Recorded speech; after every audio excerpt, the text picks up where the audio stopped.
जय श्री महाकाल दोस्तों। Hindi by Pachauri sir channel पर आप सभी मित्रों का स्वागत है।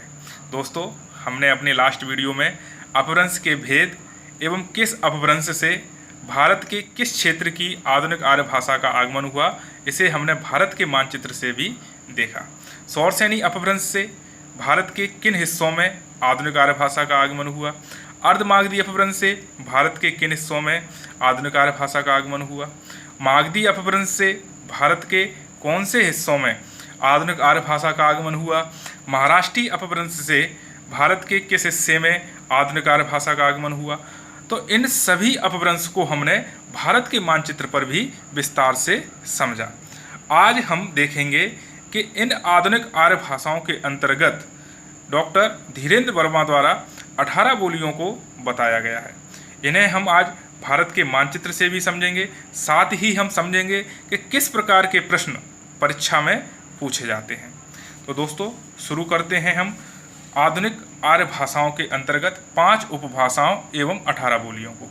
तो दोस्तों, मैं बता दूं, हिंदी जो कि संपूर्ण उत्तर भारत में व्यापक क्षेत्र में फैली हुई है एवं इस हिंदी के अनेकता में एकता को समेटे हुए हैं यह 5 उपभाषाएं। यह हिंदी की 5 उपभाषाएं हैं: पश्चिमी हिंदी, राजस्थानी, पूर्वी हिंदी, बिहारी एवं पहाड़ी हिंदी। तो सर्वप्रथम आप इन सभी उपभाषाओं को एक बार अपभ्रंश से जोड़कर देख लें। जैसे मैं बताऊं आपको कि पश्चिमी हिंदी का विकास, दोस्तों पश्चिमी हिंदी का विकास किस अपभ्रंश से हुआ है? तो दोस्तों सौरसेनी। राजस्थानी अपभ्रंश का विकास किस अपभ्रंश से हुआ है? सौरसेनी। पूर्वी हिंदी का विकास किस अपभ्रंश से हुआ है? अर्धमागधी। बिहारी हिंदी का विकास किस अपभ्रंश से हुआ है? मागधी। एवं पहाड़ी हिंदी का विकास किस अपभ्रंश से हुआ है? तो खस अपभ्रंश से। आप यह लास्ट वीडियो में विस्तार से देख चुके हैं। यहाँ हम आज इन्हीं 5 उपभाषाओं के अंतर्गत 18 बोलियों को देखेंगे, साथ ही समझेंगे कि किस पैटर्न पर प्रश्न बनते हैं देखेंगे। तो सर्वप्रथम बात करते हैं पश्चिमी हिंदी की। तो पश्चिमी हिंदी के अंतर्गत 5 बोलियों को रखा है। 5 बोली कौन कौन सी हैं? खड़ी बोली, जिसे हम कौरवी भी कहते हैं, लेकिन इसका मूल नाम कौरवी ही था, जो कि कौरव प्रदेश में बोली जाती थी। इस कारण इसका नाम कौरवी पड़ा और बाद में आते आते इसका नाम खड़ी बोली पड़ा।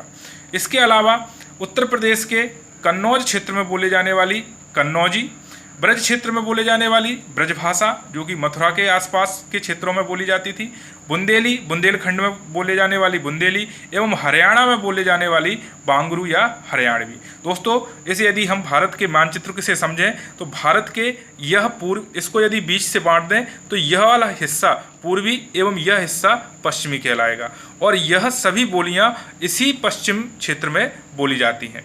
यदि इनका मुख्य क्षेत्र की बात करें तो उत्तर प्रदेश, जो कि उत्तर प्रदेश का पश्चिमी हिस्सा, और वहीं बात करें तो संपूर्ण हरियाणा।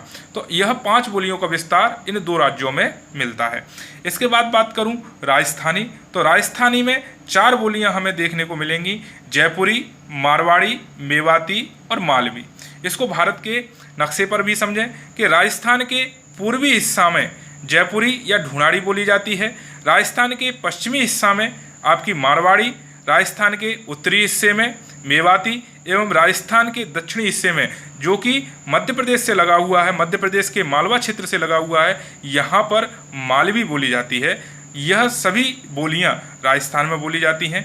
इसके बाद मैं बात करूँ पूर्वी हिंदी, तो पूर्वी हिंदी के अंतर्गत 3 बोलियों को रखा है जो कि भारत के पूर्वी हिस्से में बोली जाती हैं। कौन कौन सी हैं? छत्तीसगढ़ी, देखें, जो कि मध्य प्रदेश के पूर्व में है, छत्तीसगढ़ी, और बघेलखंड में बोले जाने वाली बघेली। आप यहाँ पर देखें, बघेलखंड का पठार, यहाँ पर सभी जिलों में मध्य प्रदेश के जो कि बघेलखंड में आते हैं बघेली बोली जाती है।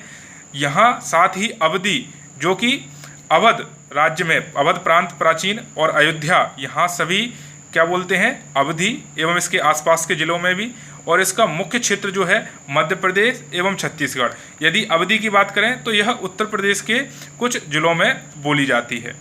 तो इसको भी हम विस्तार से आगे नेक्स्ट वीडियो में प्रत्येक बोली के कौन कौन से जिले में बोली जाती है, क्योंकि संभवतः इनसे भी प्रश्न बन जाता है कि कौन सी बोली किस जिले में बोली जाती है। लेकिन अभी हम थोड़ा सा विस्तार में न जाकर इनको पहले अच्छे से समझें कि कौन से उपभाषा के अंतर्गत कौन कौन सी बोलियां आती हैं। तो पूर्वी हिंदी के अंतर्गत समझ गए होंगे, पूर्वी तो यानी कि पूर्वी राज्य में, तो यहाँ पर छत्तीसगढ़ी, बघेली और अवधी, तो पूर्वी राज्यों में बोली जाती है ये तीनों बोलियाँ। इसके बाद बात करूँ बिहारी, तो बिहारी उपभाषा के अंतर्गत 3 बोलियाँ, भोजपुरी, मगही एवं मैथिली, जो कि मुख्य राज्य कौन से हैं, बिहार एवं उत्तर प्रदेश। बात करें हम यहाँ पर नक्शे में बिहार राज्य की, तो बिहार के भोजपुर में, ये जो कि प्राचीन समय में राजा भोज द्वारा बसाया गया था, तो यहाँ पर बोले जाने वाली जो बोली थी वह या भाषा थी वो क्या कहलाई, भोजपुरी। भोजपुरी, मगही और मैथिली। तो यहाँ जो कि बिहार एवं बिहार से सटे कुछ उत्तर प्रदेश के जिलों में जो कि मैथिली बोली जाती है, मैथिली एवं मगही। यहाँ पर बात करें नेक्स्ट पहाड़ी हिंदी, तो पहाड़ी हिंदी के अंतर्गत भी 3 बोलियाँ, कुमाऊनी, गढ़वाली एवं नेपाली। तो यह उत्तराखंड या हिमाचल प्रदेश या कहें पहाड़ी क्षेत्रों में, आप यहाँ पर देखें हिमाचल और उत्तराखंड यह सभी कैसे इलाके हैं, पहाड़ी इलाके, और इन्हीं क्षेत्रों में आपकी यह 3 बोलियाँ बोली जाती हैं, कुमाऊनी, गढ़वाली एवं नेपाली। साथ ही मित्रों अब आप इनके प्रश्नों को समझें कि प्रश्न कैसे बनते हैं।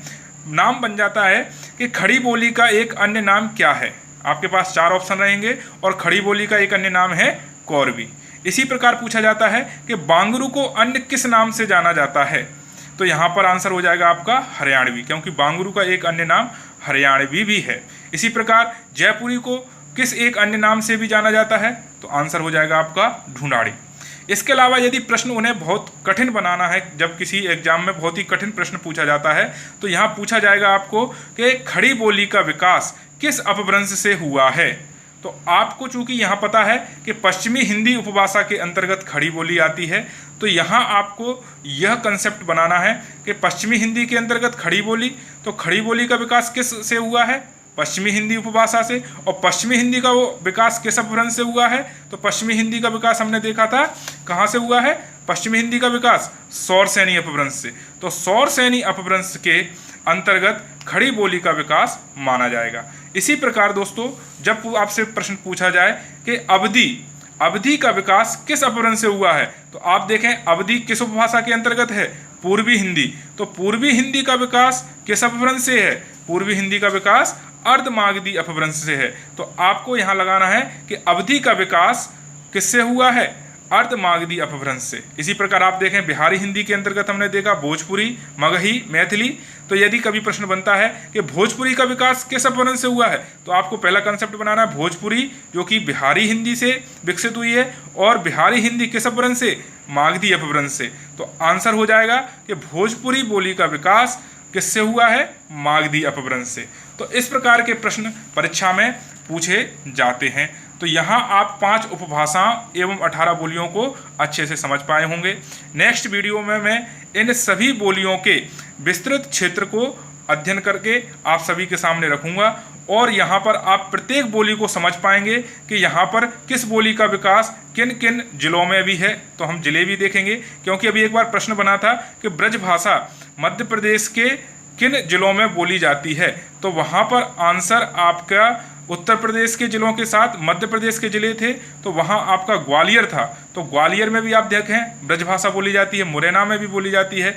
तो जो हिस्सा हमारा उत्तर प्रदेश से सटा हुआ है या उन बोली का प्रभाव हमारे किन किन जिलों पर है, इन सभी को हम इन बोलियों के विस्तार को देखेंगे कि यह किस जिले में बोली जाती है। तो दोस्तों इसी प्रकार आप अपना समर्थन बनाए रखें। मैं चाहता हूं कि जब यहां पर संख्या और अधिक हो जाएगी तो यहां पर हम लाइव क्लास का भी अरेंज करेंगे, और यह लाइव क्लास का अरेंज यूट्यूब की कुछ टर्म्स एंड कंडीशन पर आधारित है।